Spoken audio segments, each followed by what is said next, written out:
Happy Scripture Map Monday. I am here with another video on how to map the fruit of the Spirit. Now, if you missed the first few videos where I mapped the fruit love, joy and peace, and long suffering and gentleness, make sure you go back to my YouTube channel. There's a playlist there called The Fruit of the Spirit, or my Instagram, there's a highlight called The Fruit of the Spirit. So with that said, today we are going to map the word goodness and faith, the next two fruits in the list. But before I walk you through my map, I just want to show you the source of my inspiration for this series that I'm doing right now. So this is the book, a devotional book called Sparking Gems from the Greek by Rick Renner. It's a devotional book that uses Greek word studies for every day of the year.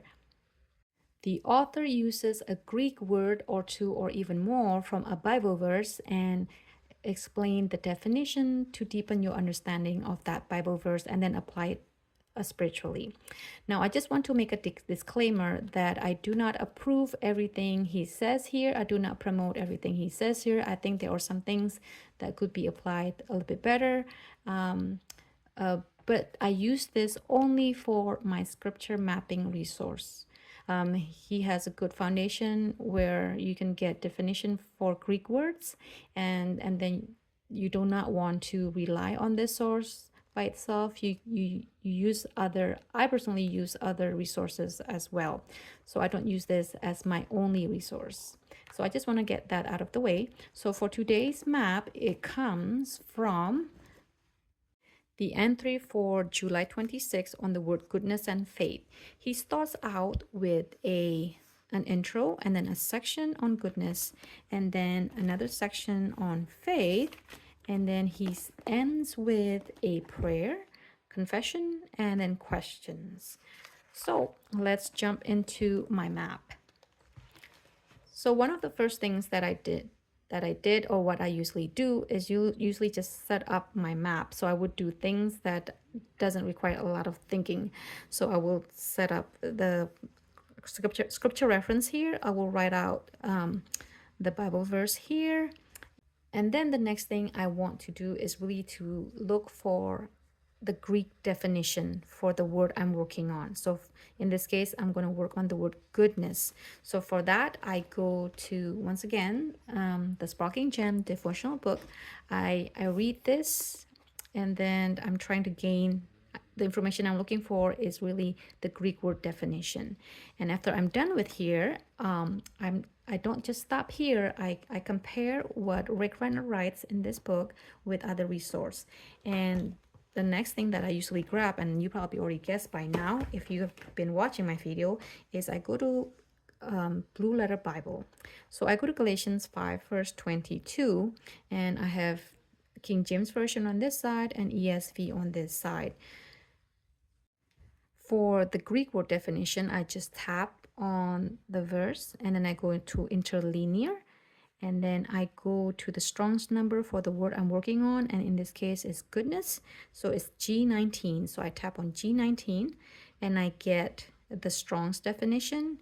It's the word agathosine. Agathosine. And then there's a list of all the verses that use this Greek word. So I compare that definition from Rick Renner's book to Blue Letter Bible. And then the next place I go after Blue Letter Bible is Precept Austin. So in preceptaustin.org, I go straight to the commentaries on Galatians 5 verse 22, and then I scroll down all the way to the word goodness. Now, Precept Austin uses, I think, NASB or a different kind of version. So I just look for the word that is similar or look for the Greek word. Now, here you see goodness in yellow and then the Greek word, and then there's a word study in bracket in blue. Now, you can click that and you will get an extensive study on that Greek word. Or you can just stay here. You still get a lot of information. There's not much difference, but if you just want to make sure you get the whole information, you want to click on that word study. Now, after I do that, I pick and choose what I think is important, and then I put it down on my map. So for the word goodness, this is the Greek word, and this is the Strong's number, and this is some of the definition from both three sources. I'm sorry, three sources that I use. And goodness is basically uprightness of heart and life. Goodness, kindness, being good to someone portrays a person who is generous, big-hearted, liberal, and charitable with his finances, a giver. It's a supernatural urge in a person to reach beyond himself to meet the natural needs of those around him. Now, this word also comes from the word agathos, which also means good, benevolent, profitable, benefiting others, upright, and honorable. And then when I read in Precept Austin, when I was reading Precept Austin, I read on the entry from Barclay, and Barclay says that this is a peculiar Bible word that does not occur in secular Greek. So only the Bible literature uses this word. So I think that was kind of interesting. And it's defined as virtue equipped at every point. And then you might ask a question, what is the difference between goodness and gentleness or charistotes? So Barclay also explains that the Greek word for goodness might and could rebuke and discipline, while the Greek word for gentleness can only help. Now, Jesus showed goodness when he cleansed the temple and drove out those who were making it a bizarre place, while gentleness being used by Jesus as he was showing gentleness when he was kind to the sinning woman who anointed his feet. So that's the difference between this goodness and that gentleness. So I wrote it down here to make it clear for me. So those are the things that are important. So I put it down in my map. And then I move on to translation comparison. So I grabbed 3 translations that use different words or use these Greek words in a different way, and that's BBE, DBY, and Amplified. So most of them translate the word goodness as goodness, while BBE translates it as well-doing. Now, after I'm done with the first word, I move on to the second word, which is faith, and I use the same process. I would read the entry on the Sparkling Gem, and then I use the BBE, the Blue Letter Bible, using the interlinear once again, and this one. And then also I use Precept Austin, and I just scroll down and it will show me the next fruit of the Spirit. So apparently the word faith is not what you think. Now I'm using King James Version, and King James translates this word as faith. Now if you're using a different translation, yours might say something different and you don't have to guess like I did. But anyway, so the word faith here should have been translated as fidelity or faithfulness. So it's not talking about faith that you need to have to believe. So this is actually faithfulness, fidelity. So fidelity, faithfulness is the character of one who can be relied on, a person who is faithful, reliable, loyal, and steadfast. It pictures a person who is devoted, trustworthy, dependable, dedicated, constant, and unwavering. So this is one of the reasons why I like digging a little bit deeper into the Greek word definition, because it gives you a different picture than what the English word gives you.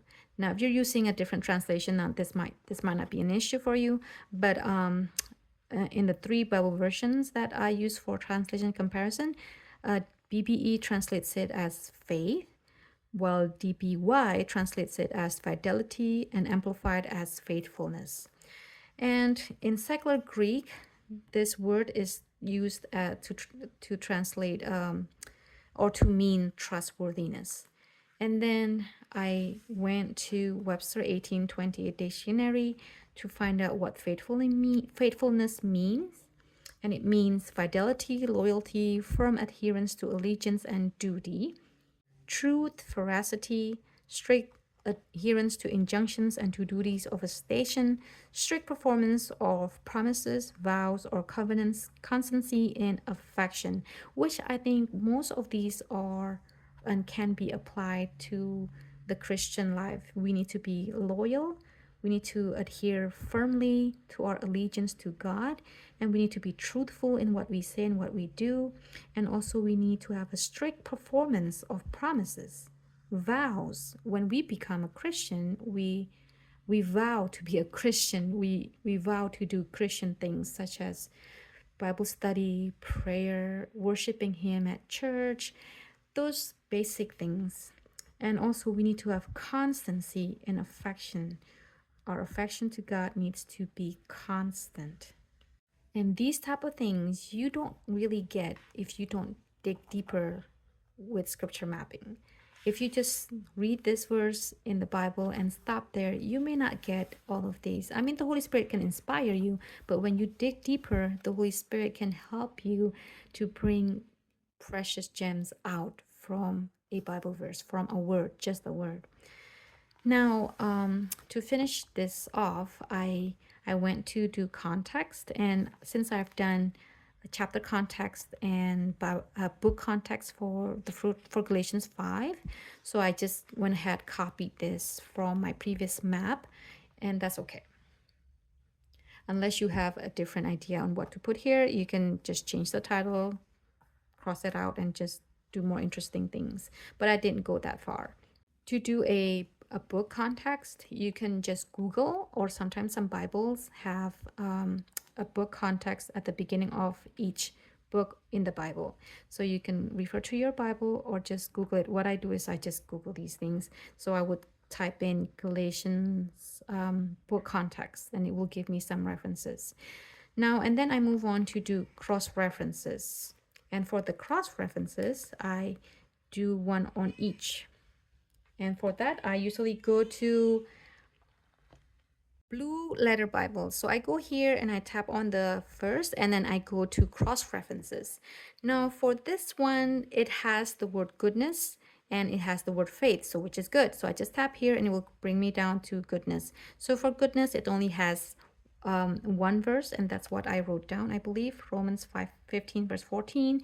And for the word faith, it gives me a good list that I can pick and choose.